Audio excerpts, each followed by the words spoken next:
right, so we are winding it down here. This is your second to last notes that we're going to do. So this is your third set for our last unit. And as you can see, do this for 27 to 36. And that needs to be done by May 4th before midnight, which is a Monday. So make sure you get that done. So obviously we're talking about Clinton's presidency here. And I mean, it's again, we're covering whole decades in this note. It's not like we're covering everything. But where we ended, last set of notes was Ross Perot, this little billionaire Texan, comes out of nowhere and basically takes votes away from George Bush. And so that enables Clinton to clean up on the Democratic side and become president. Now, I know Clinton is a probably, at least here with our young generation, he's the most divisive Democrat probably, and he has kind of a rough start in 1992 for a couple of reasons. I think there was a lot of people in the early 90s who thought, oh, okay, it's been 12 years of Republicans, right, from Reagan to Bush #1. We have a Democrat now. We're going to have some health insurance reform, and we're going to have some more push for gay rights and stuff like that. And it just didn't really work out that way early in 92. So this building on fire here is this compound in Waco, which was run by, it's called the Branch Davidians. It was really a cult, led by a guy that basically said, hey, I'm Jesus. Okay, and he had all these followers, and they lived in this compound. And as part of his cult and his religion thing, he basically convinced them all that the apocalypse was coming. And it was also very anti-government, and they had been stockpiling all these weapons and explosives and illegal things. And so the ATF, the government organization, goes in there to confiscate these weapons, and there's a big shootout. And there's some pretty famous footage of it. You can look it up on YouTube if you want, but this tank basically goes barreling into this compound, and then we don't honestly know how the fire started, but a lot of the cult members burned inside this building, couldn't get out, including a lot of children. And so this is not a good look for the government, right? He went in there, yeah, ATF agents were getting, shot at and everything too. Nobody is innocent in this whole thing, but for the government to maybe have caused a fire where children burned up, not a good look. And that may not be directly coming from Clinton, but when you're the president, you take the blame for the government's actions because you're the head of the government. It just kind of comes with the territory. And so that's a tough start for him. I think a lot of, again, with the gay rights thing, instead of really allowing them to serve openly in the military, the don't ask, don't tell policy is really what gets adopted to make both sides happy, or neither side happy, if you want to think of what a compromise sometimes does. And it's exactly what it sounds like. You cannot be open. Like, if you want to be in the military and you're gay, fine, but don't talk about it. Okay? Don't tell them. I'm not going to ask if you're gay. You're not going to tell me if you are. And it's going to be this awkward silence between us, but we are not going to talk about it because you can't be open about it. And then there's the whole Paula Jones, and then eventually we'll get to the Monica Lewinsky thing here, right? So Clinton's sketchiness with women is pretty well documented going back, okay?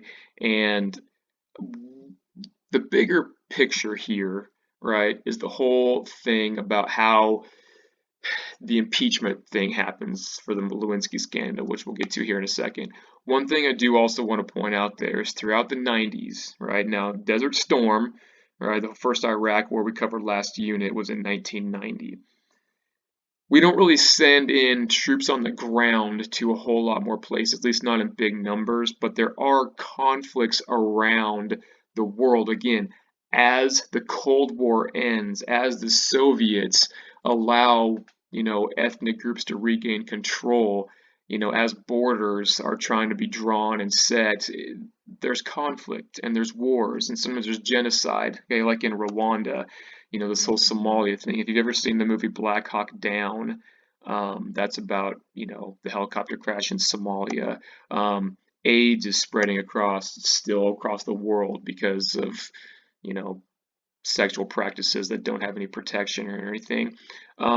So there are a lot of just, I don't know, conflicts around the world that we are still really getting involved in directly or indirectly sometimes, and it still is forcing us to choose sides. And so, yeah, we think of, oh, the Cold War finally ended after 45 years. Great. Well, Cold War ending is good, but it doesn't necessarily make for peace, all right? And we've seen that in the past 25 years. Okay, is the point. All right, so we still have border and ethnic conflicts around the world, and we're still getting entangled in them. All right, it's still the age-old question we've been having ever since really the Gilded Age, right? What is our role in the world? You know, do we get involved because we're the capable ones? What kind of interests are we trying to protect? Should we pull back and just focus on internal stuff? It's a tough question. All right, so this might be not by his choice, but maybe Clinton's most famous line as president.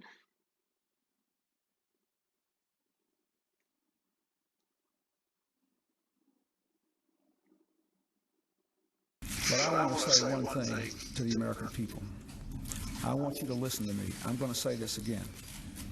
I did not have sexual relations with that woman, Miss Lewinsky. I never told anybody to lie, not a single time, never. These allegations are false, and I need to go back to work for the American people. Thank you.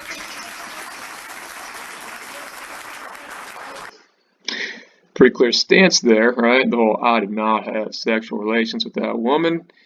Um, that's a lie.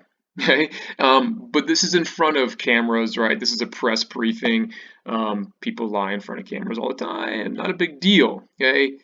When is it a big deal to maybe lie? When you are under oath. Okay.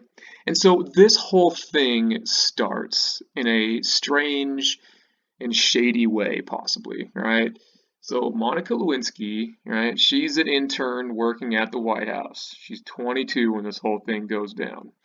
Okay, this woman standing beside her here is Linda Tripp, right? Who was Lewinsky's friend, right? Doesn't really like the Clintons, and also maybe has her eyes set on getting famous. Okay, this guy down here in these cartoons is Kenneth Starr, and he is a prosecutor going after Clinton for all kinds of stuff, right? They're going after the Clintons for possible whitewater fraud scandal stuff back to when he was even governor of Arkansas.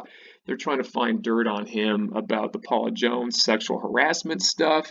Okay, again, I don't think Clinton is innocent in a lot of ways, in any way, shape, or form, so don't get me wrong.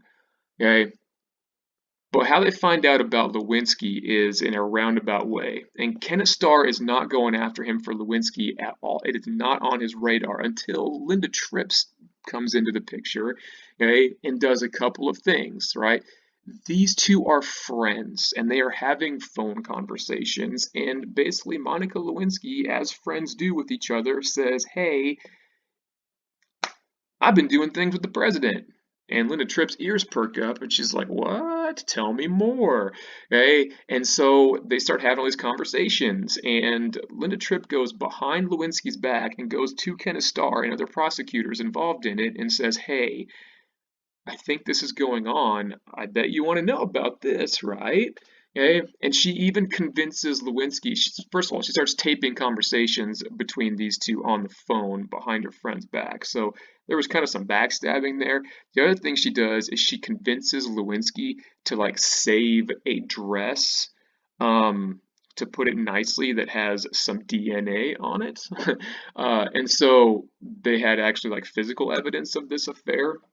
Okay, and again, Clinton is going to deny this, right? So Clinton is going to go into an interview here with Kenneth Starr, and Clinton thinks, oh, he's going to ask me about Paula Jones, he's going to ask me about Whitewater, he's going to ask me about all these other things. He has no idea that any of these prosecutors know anything about something that might have been happening with Monica Lewinsky. Okay, and so when he gets under oath and he starts saying things like this, okay, uh, okay, now you maybe actually have a crime, okay? And so it's this testifying under oath, right? When you lie under oath, it is called perjury and it is against the law. Now Clinton, and this is January 98, so we are 6 years into his presidency. Well, 5, of course, when he took office. Okay, this is technically what he's going to get impeached for because you actually have to have a crime, remember, to get impeached. All right. So, quick video on what's going down here.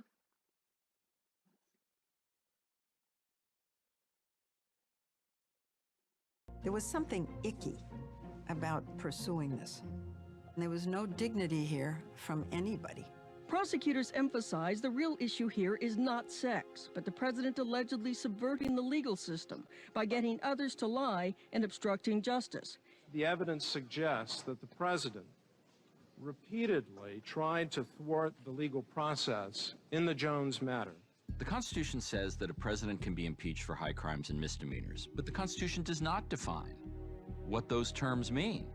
So they're up to Congress to define. I do not think that unless these misconduct raises to the level of an assault on our fundamental political system, that they're impeachable, even if every one of them is true. This was not an impeachable offense. It's very painful, it's very embarrassing. It has nothing to do with the running of the government. There were a number of Republicans who knew that this was all nonsense, but they were going to go along because they were being forced by the party. History unfolding in the nation's capital today as a somber House of Representatives voted for only the second time in American history to impeach a president of the United States. Okay, having an affair is not illegal, right? Cheating on your spouse is not illegal. You can cheat your way up and down the neighborhood. You're not going to go to jail for it. Now, you might lose your marriage, you might lose your kids, you might go to court for civil stuff, but you're not going to go to jail because it's not illegal. But lying about it under oath technically is illegal, and so that is what they come after him for impeachment for, okay?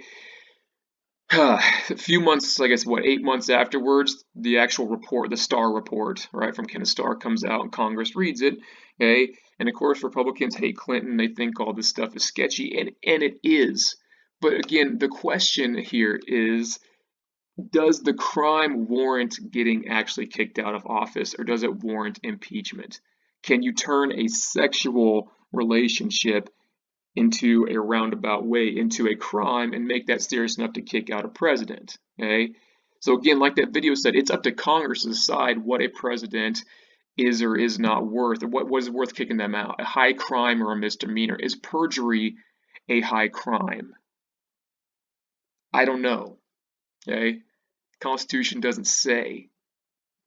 Are there different levels of perjury? Does it matter what you're lying about? Yeah, it probably does. Is lying about an affair that has really nothing to do with running the government or your job as president, does that really warrant it? These are tough questions, okay? But Republicans saw an opportunity. Democrats think it's nonsense. Now, there's a lot of Americans, don't get me wrong, that think, hey, morality and leadership. Do we really want somebody in a leadership position, especially as president of the United States, that is covering up a sexual affair? That should be reason to kick him out, right? You have a higher standard. You should have a higher set of responsibilities. Your conduct should matter quite a bit. It's okay to lose your job for these things. I don't know. Okay? It's, is it about the crime or is it about the morality? Nobody's going to sit here and say that cheating on your wife was a good thing. And a lot of people are going to say, hey, maybe that should get you kicked out. Okay. But if you want to get rid of Clinton, right, for adultery, all I'm going to say is be consistent. Okay. And what might that mean for the current president?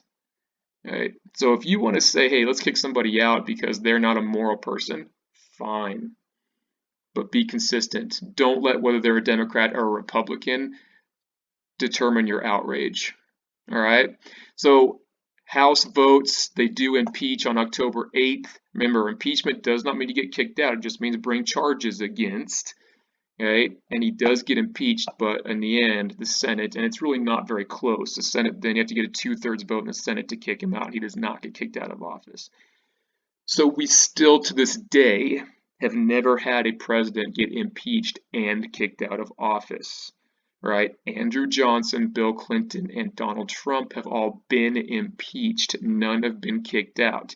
Nixon, because of Watergate, was neither fully impeached nor kicked out because he resigned before any of that could happen so that he could get pardoned. Would Nixon have been kicked out? Most likely, yes. But he saw that coming and got out ahead of it. All right? So, it's tricky. One thing I will say, right, and here is some nonsense quote of Clinton trying to say, well, depends how you define the word is, you know, was I having an affair that time? Blah, blah, blah. It's nonsense. Anyway, here's my point, okay? Throughout this whole impeachment process, Clinton's approval rating, remember this was going down in 98, his approval rating was pretty dang high in 98. And it goes down a little bit from the impeachment stuff in 1999, but not a lot, right? I mean, Nixon and Watergate went way down here. Clinton just, nah. And the reason is because things were going pretty good in the late 90s. And I mean good as in the economy. It was awesome in the late 90s. Okay, that's kind of what this cartoon is saying, right? Here's Clinton kind of navigating the waves of scandal with his economy surfboard here, right? A lot of people said, whether you think it's an impeachable offense or not, man, things are going pretty well in 1998, 1999. People have money, right? Economy's good. Do we really want to kick out the president? And so again, presidents are lightning rods, either for blame when things aren't going well or for credit when things are going well. Okay? You're seeing it right now with this whole virus thing. All right? I don't know how much any president could have been prepared, right, for this whole coronavirus thing, but since we weren't, Trump's getting some flack for it. Okay? And if our economy is doing well at the end of all this, hey, maybe he gets reelected in 2020 because he gets to take credit for that. That just comes with the territory. All right. The reason it's so good in the 90s is because the internet is blowing up. Okay. Now, technically, the internet had been around since 1985. Right? That's when we really first started linking computers over the World Wide Web, quote unquote. Okay. The late 90s is when it really takes off. And I can remember kind of getting on the internet for the first time. I think I was in like 6th or 7th grade, so it would have been like 1995 or 6. I was in middle school. It was dial-up. It was super slow, but I can remember it, and you can see how it just takes off, okay, as far as the number of web pages go. And here's how this affects the economy, right? Just think from all the, all the jobs it's going to create. Everybody is now going to have a PC, a computer in their home, right? So we need programmers to write the code, to fix computers for the service people. Okay? Every major company, we need people to build a website and to run the website and email. Okay? It just creates a ton of jobs for people learning how to run and work on and write code for computers. And then you have all the actual hands-on jobs, right, of people in a warehouse. I mean, just think when someone orders something on Walmart.com, right? Well, someone has to process that order. Someone has to go to a warehouse and physically take down that product, get it labeled, get it shipped, get it sent out. Like there's a lot of actual hands-on jobs of people to get that package from point A to point B, right? So all this is a result of the internet booming, and it's awesome, okay? So it's so good that it's really in the late 90s, we have about a 3-year, I guess, range where we actually pay down our national debt. We actually bring in more tax money than we spend. And we talked about Reagan and how crazy the budget was unbalanced, right? Okay. When people have jobs, they're paying income tax. When the economy is bad and people are losing their jobs, that's less money for the government too. That's the way our system works. We want a high employment rate. The more people who don't have jobs, the less money the government's getting. And people were employed in the late 90s, and so we actually were paying down the national debt. Okay, it's good. Clinton was the first one to do it since World War II, and maybe the only one, I think, to do it since World War II. Still, okay. So that's how good our economy is. Now, after September 11th, things go down. Okay, and we start having the wars in Afghanistan and the whole fight on terrorism that costs trillions of dollars a year, and this kind of flies out the window. All right, but for a few years we actually paid down our debt. It's good. All right. So that is it, actually, for this set of notes. We got one more, all right, that I'll post later on next week. All right, so keep taking care of yourselves, and we'll get this year wrapped up.